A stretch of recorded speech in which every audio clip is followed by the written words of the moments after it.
Welcome back to the 12 o'clock news. It's been a little while and we're shaking up our format a little bit, but with me as always is Sideshow Gaming. He is back. He will be back forever.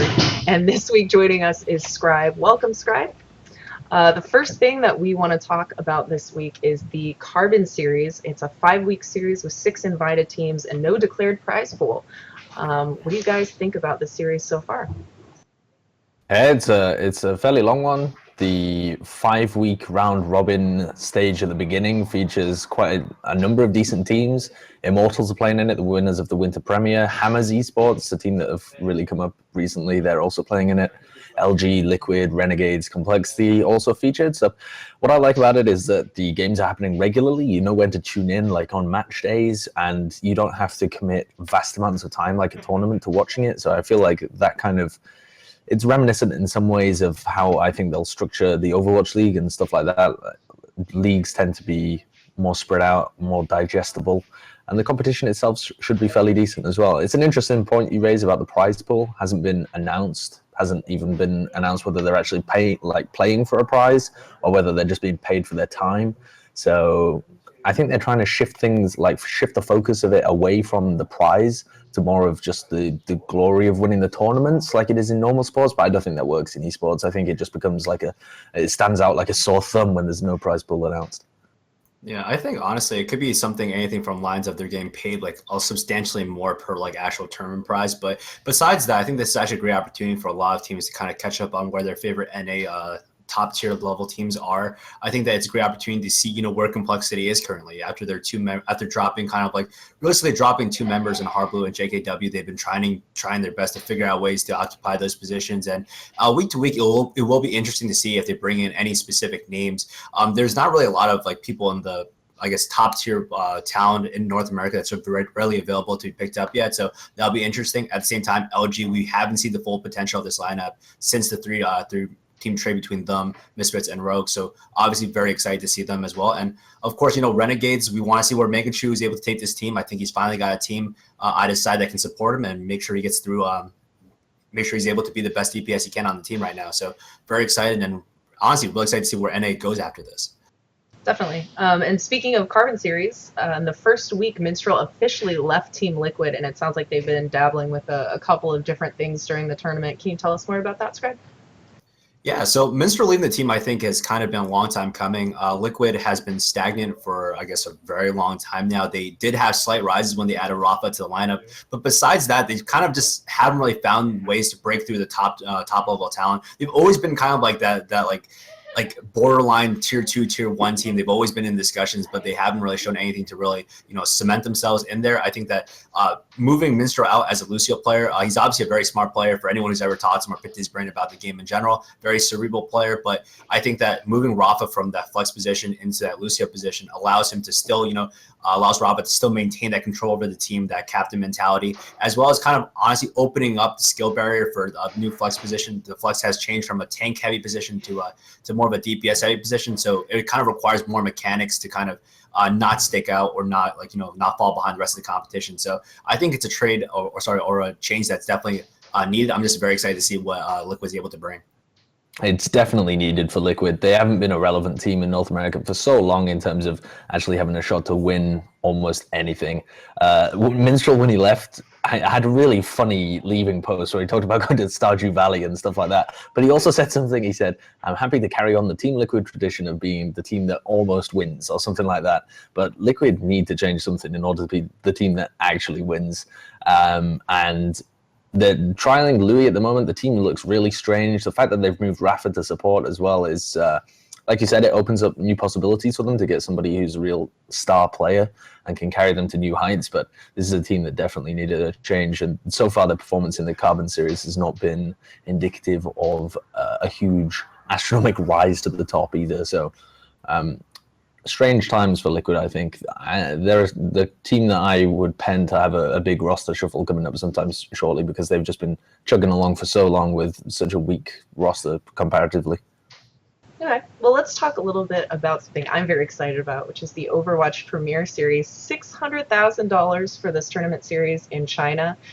Considering the low to no prize pools happening right now in North America and Europe. This is pretty big news for the Overwatch competitive scene, isn't it? Yeah, this is enormous news for the Overwatch scene, but particularly for the Chinese Overwatch scene, because they've just been laid out their entire plan for 2017, which is something that the other regions, particularly Europe, have been crying out for months. And now China know, like, if you're a player in China or on a Chinese team, you know exactly what your plan is for 2017. You have to play in the spring series, then you're going to move on to the summer series. Then if you're a top team, you're going to play in like the grand finals, which is their own separate tournament of the best teams throughout the year. And then if you're good enough, you're going to qualify for APAC, which is their intercontinental, they invite the Western teams and the Korean teams. So this to me is a really well laid out plan. And the $600,000 prize pool, it's not really that big when you consider that it's split throughout the majority of the year, given that Overwatch has just passed the $2 million mark in terms of overall prize pool very shortly after release. But it's certainly sizable. I wouldn't mind playing for it myself, and I'm sure the Chinese teams will enjoy playing for that as well. I'm just hoping that similar plans get announced for Europe, because at the moment, it's looking like Misfits should relocate there instead, become Chinese citizens. Yeah, the Chinese region has always been kind of a really interesting area in terms of esports. There's always a lot of billionaire investors that are willing to put a lot of money into it. For comparison, the WESG for Counter-Strike, which is honestly kind of not even that prestigious of a tournament, had a $1.5 million prize pool. So that in and of itself is a number that's kind of ridiculous to really think that for that level of tournament, kind of almost like a tier 2 tournament having those numbers. But at the same time, China has always been kind of like a really great market for esports. They do have, a very similar esports culture as Korea. In addition, they do have a large population, which you can definitely market to, a very similar demographic that's very interested in kind of the entire streaming craze, as well as the esports industry as a whole. So very excited. On the other side, though, I'm not really sure what to expect from this tournament. Chinese teams in Overwatch have been consistently just inconsistent. There's not a lot of great talents that consistently have great showings overall, overthrow all their small minor tournaments and stuff like that. I would be excited to see kind of like Starhome Royal Club, Newbie, NGA, and among others. I think World Elite White specifically. I want to see them do a lot better, and I think that if Blizzard can push this market further and make sure that hey, these matches should be streamed on Twitch, just get more publicity and more attention, I think that they could definitely grow China as a region, and very excited to see what they do, because hopefully that transitions over to Europe. Absolutely, I think we all do. We've seen a lot of talent come out of Europe, as we talked about before. It's something I think everyone would be really excited to see, is some growth there. All right, so the last thing we want to talk about is the move from France to America for Rogue. They actually just moved to a gaming house in Las Vegas, and at the same time kind of swept the Alienware monthly melee and impressed everyone. What do you guys think about the kind of the shakeup of the change of the roster, as well as the change of location? Yeah, I think Rogue, for the most part, I think was kind of unlucky, because I think that people kind of undersold them a little bit after that 3-man trade, mainly because they were losing such big names like Reinforce into Vic, and it kind of didn't really seem like they had won that trade. And furthermore, I think their first showing was at IEM Guangyu, which was with Skipjack, and then from that point all the way up to now, they really haven't had any showings at all. So a lot of people kind of wondered where they were on the radar, but then it seems like everyone kind of forgot about how good they actually were. I mean, they only lost 2 players out of a total of 6, so that core is still there, and they just racked through the Alien monthly melee.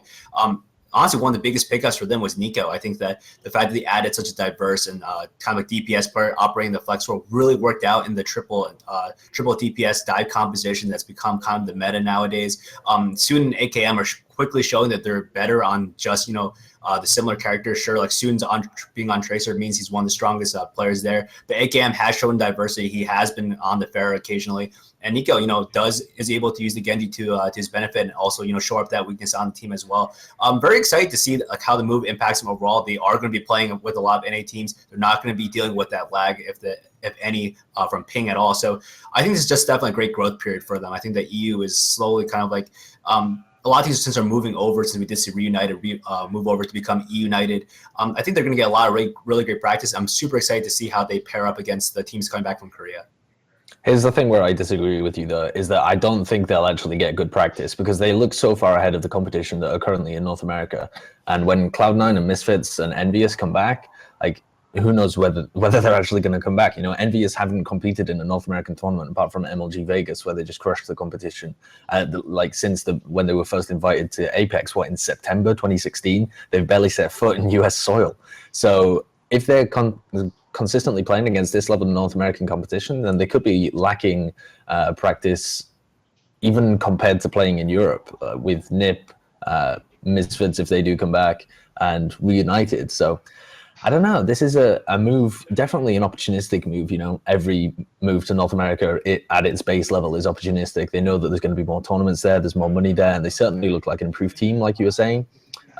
But there's definitely some concerns for me with in terms of the competition, because if it just keeps steamrolling people, and then you've got 2 European teams at the top of North American competition, it sets a really weird tone for the whole North American scene. And Rogue potentially not going to be able to keep increasing their level. You see it whenever teams come back from Apex, they look so much stronger because they've been battle tested against all the Korean teams, and that isn't something that's going to happen to Rogue, I don't think.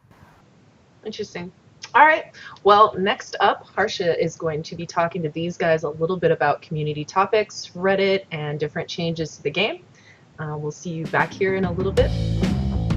Well, I guess the first thing I wanted to discuss is like the whole Reddit drama, which actually just got updated today, where originally me and Monte Cristo kind of wrote a letter with help from like other people in the community, where we wanted to kind of get like more attention for competitive discussion, be that like esports or metagame stuff, or like, just more high effort content, I guess. And that kind of spiraled into this whole debacle where earlier we saw like, I don't know, kind of a lot of debates within Reddit. And today the mods kind of responded, and they actually said they weren't going to add the competitive Overwatch subreddit to the sidebar, which is kind of like the bare minimum, I kind of thought. So I found that kind of silly, but yeah, I guess, do you guys want to give your thoughts on that? Sounds absolutely reasonable. Brilliant, thanks. So they're just shitting in our bed. It's a really stupid response from them, I think, and the community lambasted them for it. I've never seen a mod's like sticky reply or something with so many downvotes. It was on like -700. Like, clearly this is wanted from your community. Like, whether or not people want there to be like a harder way to actually access gifts, I think that was something that people disagreed with. Like, they enjoy that content, but there's no way to stop the flood of memes without clamping down on it in some manner. And like, promoting the competitive Overwatch subreddit is honestly, like you said, the bare minimum. So I think that was a real bad PR move as well for them. It just made them look like they only care about their own subreddit, and they were like a jealous girlfriend. Like, you've gone off with the competitive Overwatch subreddit, like, get out of here. Like, you've just thrown the baby out with the bathwater. So that was a ridiculous reply from my point of view. So the last time I made a video on this, it was an hour, so I'm not going to cut it down a little bit. But I would say there is precedent for this. I mean, I just looked up on kind of the R League of Legends subreddit, where they only have one other community sticky, which is League of Meta, but everything else is kind of enclosed and related. It's in their wiki somewhere, it's in their resources somewhere. So there is precedent for this. But then again, if you look at like Global Offensive, which I've always thought about as being one of the best balances between casual and competitive, they have it on their sidebar as well. I mean, it just comes across as the fact that like, I think they understand that the community isn't really going to care. The community that is our Overwatch isn't really going to care at the end of the day whether or not there's competitive content on it. But I think at this point they're taking it a little too far, because let's not forget that Blizzard, they want to promote the Overwatch League as much as they can. And if they can't do it through our Overwatch medium and that subreddit, I definitely expect them, if anything, to take a step in and change the way it's being done. So if anything, I see this as kind of like a stopgap measure. This is just the mods trying to say like, okay, we're not gonna let you bully us around. We're gonna do it on our terms, but at the same time, like, dude, just do it more efficiently. Don't make us come back like 3 months from now and do it again. Stop bullying them, Harsha. Yeah, my bad. Well, look, my problem with this, the r/League of Legends comparison that they've been making, is that League of Legends is already like an integrated subreddit, right? So what we proposed at the beginning was to kind of have a subreddit that was the same, or not the same, but like similar to r/League of Legends, right? Whereas now, like, they're using the fact that r/League of Legends doesn't have a related subreddit sidebar on the side. Well, they don't need one. Yeah, like what would they be linking to? Like competitive League of Legends? That's just not a thing. Like there is no other subreddit. There is no drama. Like that's why it's not comparable in that sense. Like what would they be linking to? Like play of the game meme, League of Legends subreddit or something. It's such a ridiculous situation, I think, and it just smacks of like jealous rivalry between subreddits, which is really strange. But this is, I mean, I don't want to specifically call out the mods, like they're obviously doing a good, like what they think is the best job for both that subreddit and the community. They talk about not splintering it and stuff like that, but I think they've approaching this by far the wrong way. And I don't think they really understand how far Blizzard are going to push this as an esport and how far they're going in a completely different direction from how the game is going to be marketed, and they are representative of the game, whether they like it or not. They got the name Overwatch. Like they have to respect the fact that there's more to the game than just play of the game gifts. Pretty much exactly how I feel too. I guess the other thing is recently, I think this is probably going to go live tomorrow, but recently Blizzard announced like the server browser, and then also what was it, sandbox mode. So I thought that was kind of cool. They're like pretty much directly addressing the competitive community, because like sandbox mode, I guess it's nice and all for casuals, but it's I think it's pretty directly addressing like the issue of practicing and having like lower cooldowns or changing up the game to make it to make practice more efficient, basically. And then obviously the server browser is cool because obviously we don't know this yet, but it opens the doors kind of for like kind of like a system like ESEA or Faceit within the Valve games, and you can have more competitive ladders essentially. Because right now, I don't think the current ladder that we have is that competitive. There are all the memes about Diva carrying like platinum players to Grandmaster and whatnot, but at the end of the day, even though they're memes, there is a lot of truth in it. So I think that's kind of nice that they're kind of opening the door for that kind of competition. How will I get into Combine if I only win rank S? Like, I won't have my incredible SR. Yeah, I think you got a good point there that I hadn't really thought about it really opening the door for these third-party people who need that as well. Like the way it works in the Source games is that you just get auto-connected, like straight from Faceit or ESEA or whatever system you happen to be using. That's not possible at the moment in Overwatch, but with the addition of the server browser and stuff like that, they could.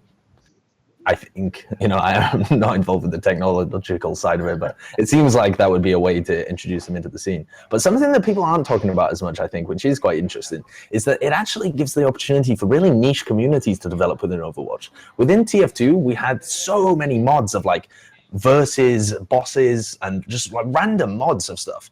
Like you'd be fighting a huge single hero and everybody else on the team's like a tiny soldier 76 or something. So I think this is the kind of stuff that's definitely going to happen. Like Sammy's threatening to blow her own brains out at the thought of fighting a 6 billion health diva or something with 7 Lucios on the other team. But I think this is what's also going to happen. Like people are going to just start hosting their own servers for this kind of stuff, and little communities are going to spring up around like certain modifications that are then going to be like a good thing.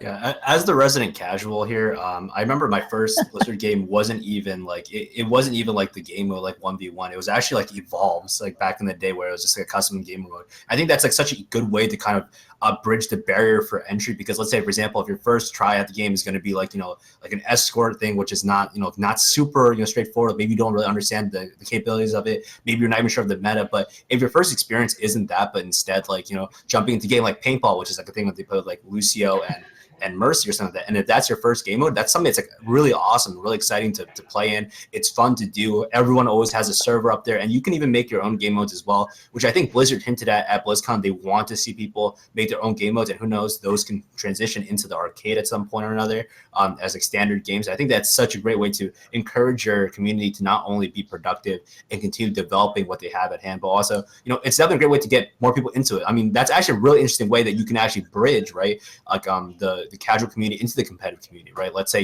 we have pros and they do like subscriber things where they play like these custom game modes. All of a sudden, people want to get in, they see these pros playing it, and all of a sudden they're more invested in the people themselves. So I think it's definitely a cool way to do it. And obviously, Rank S and ESA opening that avenue, I think that gives a great avenue for kind of like top 500 players to really show that they're actually, skilled players. It gives them a good opportunity to practice in their roles, as well as kind of get them kind of their tryout, right? Because the combine's great and all, but having an actual ability to play with pros and for pros to actually gauge how you interact in the team environment, that's something that's almost priceless.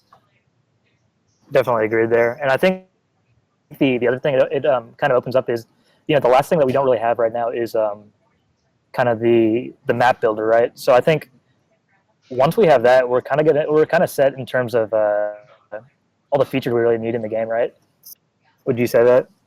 Okay. Yeah, and then they can just start shipping it out and making the community build it all, and they can reap all the profits like every other game developer does. They're missing a trick there if they don't have the maps. You can build Lucio jump maps. You can just do that for hours upon hours. It'll be amazing. And I guess the last thing is we had the Bastion and Mercy changes go live on PTR, and from what it seems like, we're probably going to be getting those on live servers tomorrow. I don't know. How do you guys feel about those? I'm a Bastion main from now on, and only want to see Bastion in every game so far. I mean, I don't really know what to say. I was spectating some pro pugs, and it's just like when you can't kill Bastion after a while, the game's just not fun anymore. That like it just becomes like a tower defense game where you just like you have one guy holding down mouse one and just like shift like slowly guiding his mouse between like different like tank players and stuff like that. Like I mean, obviously there's going to be something that's kind of hopefully that change doesn't make it live. I mean, every day I get on PTR, I always hope that this OP change can't possibly get live, right? This is like the player test realm. It's not like play then like replay, right? But at the end of the day, I think Blizzard needs to figure out what they exactly want to do with this. This isn't just a patch preview thing. I mean, you don't need to design a completely new application for that. You can just hey, play this now. Tomorrow will be the same thing, and you'll be used to it. But I am interested to see how this affects the professional kind of like meta, especially because of Blizzard's kind of like. I don't know when this is like. I don't know how much practice people are going to get before it starts becoming, like an actual meta with Bastion as the center. Because we just got into the triple dive composition, and I don't know if we're going to go immediately back to Diva or not, or the repercussion that's going to have on kind of like players and how teams have kind of been moving forward. I do think it's definitely pretty silly that this is like as soon as we get a new meta, like a fun meta actually. If you've been watching the Alienware tournament. I don't know. I kind of think it's silly that as soon as we get this, we're gonna have the OP Bastion on servers. But I guess we'll see. I do agree with what you were saying, where PTR really should feel more like a test realm rather than a kind of just a preview for the patch. Okay, and joining us for this week's interview is Pure from Team Splice. Welcome, Pure. Hey, what's up, guys? The first thing I wanted to ask you about is the recent partnership that you guys have in Boston. Tell us a little about moving to Boston and how you think it's going to affect your team and what this partnership kind of means for you as an esports organization. Sure. It's a great question. It's something that the organization Splice has been working on for a while. And Splice started as we call them the TV guide of esports, and then they started sponsoring teams and stuff like that. They had angel investors and so on and so on. And as you guys probably know, it's pretty hard to run an esports organization in this climate, and I guess in general, you need a lot of cash to keep people happy, but at the same time, you have to figure out ways to make money. So this is something they were working on for a while. It's a funny story that one of the people who work at Delaware North, which is the parent company of, or not the parent company, but the organization which owns the NHL Bruins along with other stuff, he's a big Dota fan, and our owner, or one of the owners, Laser Chicken, aka Marty, was able to hang out with them at BlizzCon, and they watched the WoW team win, and they're like true gamer fans. So it blossomed pretty quickly because Marty was going to be doing a deal with somebody else, and then this came up, and I guess after a while of talking to him, they decided, to create a partnership. So right now it's not a complete buyout, it's a partnership, and I guess the synergy is that esports is becoming more and more popular, and teams and organizations are looking to localize and create like a merchandise stream and stuff like that. So it's pretty unique, and we're just getting into it, but that's kind of the crux of it. Awesome. Josh, Am I to expect? Yeah, you talk about merchandising there. Can I buy a big anytime soon? Like, what kind of merchandising are we talking about? Can I get pure mouse mats? Like a bobblehead? Yeah, like a bedspread. Within our contract, we are allowed to do that, and possibly we'll see how everything comes together. But for you, I could probably make a special order just for you, actually, Sideshow. Splice snake plushies. Come on. There you go, snake plushies. The best. But yeah, it's pretty unique, right? You have a partnership with a big city. It's a big college town. Splice is a growing organization. They, a year back they were considered small, and now they just keep growing. And from the Overwatch side of it, you have a top tier 2 or whatever you want to call it, like a solid team there. Who we haven't really got to the level that like some of the tier 1 teams get to, but we've been on stage for the organization, and it's a weird position right now with Overwatch League coming around the corner. It's like a lot of bells and whistles might be popping off. All right, so here's my question about the partnership is obviously a great thing for Splice, the organization, but what does it actually do for Splice, the Overwatch team? What have you actually seen as an end result of this? Have there been actual effects on your guys' roster so far? Very good question. So the question essentially is, how does what's happening with the Bruins affect the Overwatch team in itself? That's a good question. Well, we had a group of individuals, which was Twitty, Adatonian, Shrugger, I guess Graceful, me. This always happens when you rattle Moffat. off the names. You always forget one person. Moffat, awesome hit scan player. So we had a pretty good team that was doing, in my estimation, was improving in a lot of different ways. But of course, from an outsider point of view, the only thing that matters is, jumping into the bottom of tier 1 and being able to compete and beat teams that are trying to compete on the grand scale. And we only competed in like one big tournament, because like the big tournament before it, we actually played quite well, but then we lost to like NRG and LG. But the most recent AMM, we like choked a couple times against good teams, and we just really weren't doing that well. And the opportunity came up with Kungarna, and Baby Bay was a player that I would play ranked with, just stuff like that. So he was a good player, and we just enjoyed our time together. And Kungarna was the team that was considered maybe potentially hacking, wild personalities, and the opportunity came up.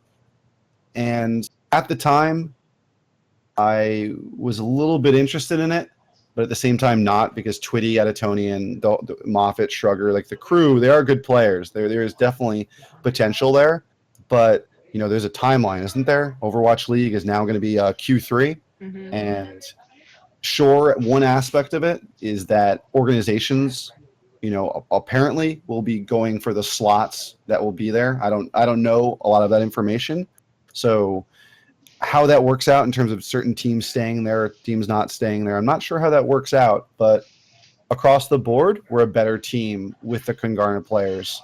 It's a totally different dynamic, and we've lost out on a lot of the nice things that we had with the other squad, but we've also gained in multiple departments, which from day one in scrims, we were dominating a lot of people, which hopefully will work out. But as you know, Sideshow, people are getting into houses. People are paying like multi-thousands for coaches now. It's the pan is starting to heat up. Yeah, so obviously with the acquisition, I guess the partnership with the Boston Bruins, you guys kind of announced that you guys will be heading out to Boston for, I guess, like a boot camp, at least just in time for the PAX East timeline. So I'm from Boston myself, and as a lot of people kind of know, the East Coast of the United States isn't exactly a really strong area for esports. We have had a few majors in New York, now in Atlanta, but you guys being on the East Coast, being in a completely different time zone, sometimes even having like huge ping differences from you guys in the West Coast. How does that impact you guys in terms of training and also how you guys schedule things? Yeah, it's a good question. The interesting thing is that prior to this roster, we had we had 3 Europeans. So what happened was we essentially had to create room, and we had to drop Sickness because Sickness has a full-time job and he lives on the West Coast. So we were basically dealing with the fact that we're picking up at least 2 Europeans, and Sickness could never play at those times. So we dropped a high-level player just because of like schedule issues, which was, I was relatively disappointed in it. I'm glad we moved on from it, but scheduling has been really hard for a long time. Whether people have jobs and you can't start until 6 p.m. at night, or people try to stay awake till 6 a.m. It's been very tough. But with all of us going to the boot camp, which is what's happening, we're all flying in the next 2 days. We're going to be living out of Cape Cod out of a hotel there that Delaware North owns. We're all going to be in the same time zone. We're going to be competing with European teams. We're going to be competing with North American teams. Try to slide some Korean scrims here and there and play on the West Coast. And I don't think it'll be a big issue. Hopefully we'll use the time for the best.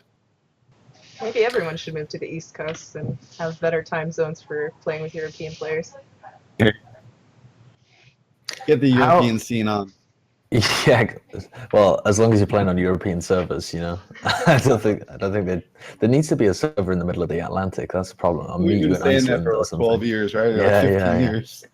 Okay, Get a boat out there, a little rowboat. Just run a server from a rowboat. You said that you'd noticed as soon as you made these changes that there was improvements in certain areas. How do you feel since making the roster changes that the team's been performing? I saw you guys competing in the Rivalcade weekly, or at least I saw the results afterwards. And you had a reasonably deep run there, but you lost to Selfless in the end. So how do you feel you're competing at the moment with this new roster against the rest of the North American competition? It's a really tumultuous, I think I said that correctly, tumultuous. A scenario, there's multiple scenarios that are always conflicting, and it's some teams are trying harder than others at certain times. Some teams have a coach who's trying harder than others. Some people are grinding ranked harder than others. Some people react to different meta changes better than others.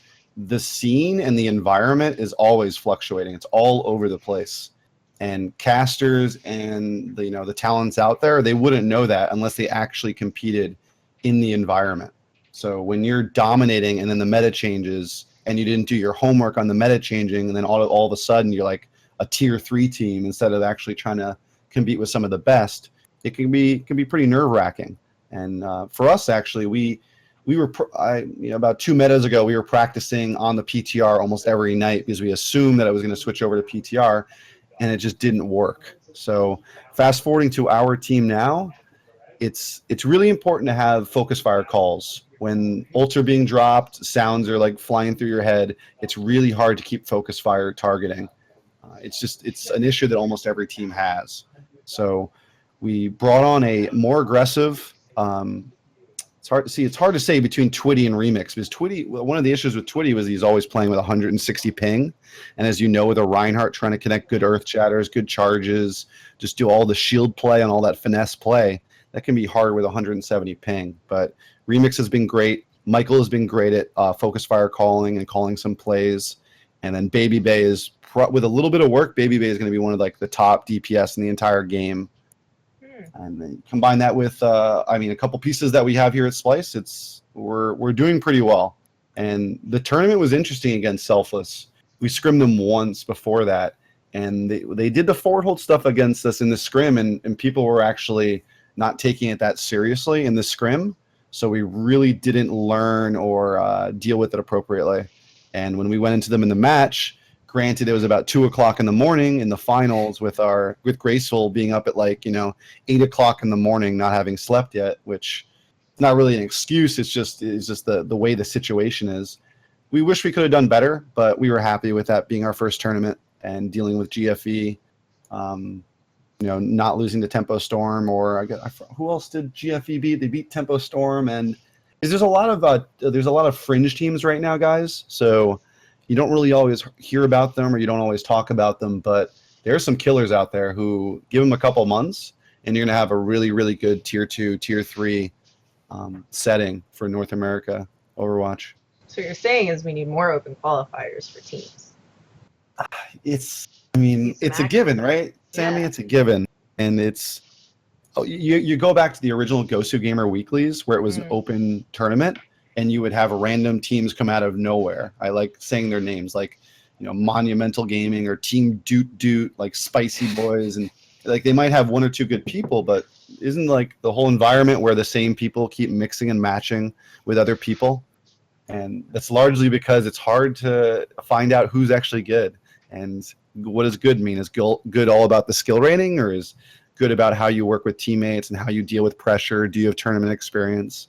It's quite of a weird situation. But I was in a tough situation, and I made the decision to go with Kangarna, and they're bringing the heat. So we're going to focus on the process, and we're going to work on a lot of different stuff. We'll do some call outs for maps, finally come up with some strategies, and we'll see how that can deal with teams like Hammers, Luminosity Gaming, NRG, stuff like that.